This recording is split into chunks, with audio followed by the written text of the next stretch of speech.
So making fried chicken is pretty simple, right? You just season your chicken, dunk it in some sort of liquid, bread it, fry it, and you're good to go. But what if I told you that you can make the ultimate fried chicken by just making a few simple tweaks to that basic process? The main change here that we're going to make to the basic fried chicken formula is that rather than dipping the chicken in buttermilk right before frying, we're going to brine the chicken in the buttermilk for an extended period of time to help it retain as much moisture as possible. So the first thing we'll need to do is prepare that brine, and you'll want to do this anywhere from about 2 to 10 hours before you plan to fry the chicken. So in a bowl or sealable container, combine 1 cup of buttermilk along with 2 tablespoons of paprika, 2 teaspoons of garlic powder, 1 teaspoon of cayenne pepper, 1 tablespoon of freshly ground black pepper, and 1.5 tablespoons of kosher salt, which is about 14 grams. And I'd highly recommend weighing that out since the density of your salt can vary a lot depending on what brand you're using. Then add 1 whole egg, which will just help the breading to adhere to the chicken, and whisk until all of the ingredients are fully mixed. Now set that brine aside as we prepare the chicken. So when it comes to chicken tenders, I think that boneless, skinless chicken breasts are the clear choice. By the time they're breaded and fried, they end up with the perfect balance of texture and richness, whereas if you use chicken thighs, the final product would be too fatty in my opinion. And using this brine, the chicken breasts stay extremely moist and tender despite being a very lean cut of meat. Now, I'm only using about 1.5 pounds of chicken here, but this is enough brine for up to 3 pounds of chicken, so you can use more if you like. So the only thing we need to do here is pound out the chicken breasts to a uniform thickness, which will allow them to cook more quickly and more evenly. So I usually pound them down to about 1/2 to 3/4 of an inch thick. If your chicken breasts are particularly thick, you could first slice them in half to make them thinner, but mine look fine here, so I'm just going to pound out the whole chicken breast, then cut it into pieces from there. In this case, I'm cutting some into patty shapes to use for chicken sandwiches, then I'll cut the rest into longer pieces to make chicken tenders. So once you have all of your pieces, just throw them into the brine, making sure that every surface of the chicken gets coated. If you used a sealable container, you can just toss the lid on, but if you didn't, just transfer everything to a Ziploc bag at this point.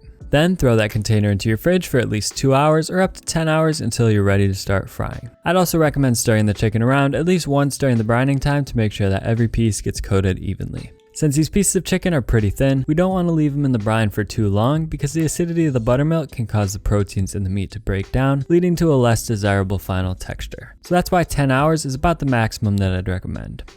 Anyways, about a half an hour before you plan to start frying, you want to set up your frying station and start heating up your oil. I like to use peanut oil for deep frying, but really any neutral tasting high heat oil will work. Either way, just fill up a heavy pot or Dutch oven with your oil to about 2 inches deep. Then to make the breading, get out a bowl and add 1.5 cups or 180 grams of all-purpose flour, along with 2 tablespoons or about 18 grams of kosher salt and an additional 1 tablespoon of freshly ground black pepper. Since we already added all of our other spices into the brine, this is really all we need for the breading. And this was done on purpose because if we included the spices in the breading itself, they would just burn when we fry the chicken.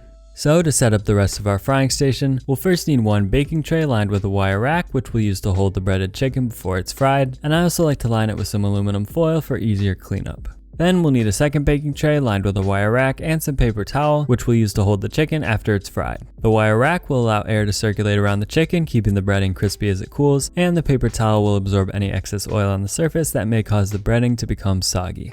Finally, we'll just need a set of tongs to place the chicken into the hot oil and a spider strainer to safely remove it from the oil. So that's our complete setup, and once the oil is approaching 380 degrees Fahrenheit or about 195 degrees Celsius, we're ready to start breading and frying the chicken.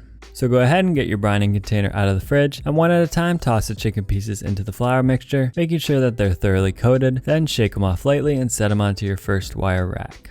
Now at this point, you'll actually want to wait about 5 to 10 minutes to let the flour soak up as much liquid as possible, which will help to create a more cohesive breading. If you're left with any big clumps of flour, they'll likely fall off during frying and cause some other chunks of breading to fall off along with them. So after about 10 minutes, the flour should be as saturated as it's going to get, and assuming your oil is preheated to 380 degrees Fahrenheit, you can go ahead and start frying. You'll only want to fry a few pieces at a time to prevent them from sticking together, and once they're in the pot, the temperature of the oil will drop, so from that point forward, you want to maintain it around 350 degrees Fahrenheit, which is about 175 degrees Celsius for the remainder of the frying. Which will only take about 3 to 4 minutes total if you pounded the chicken to the same thickness that I did, but the surefire way to tell that the chicken is done is when the internal temperature at the thickest portion of the meat reaches 165 degrees Fahrenheit or 74 degrees Celsius. You want to leave the chicken alone during the first minute or two of frying to make sure that the breading stays intact, but after that point you can flip the pieces and shift them around as you see fit. So by the time the chicken reaches 165 degrees Fahrenheit, it should have reached a perfect golden brown color.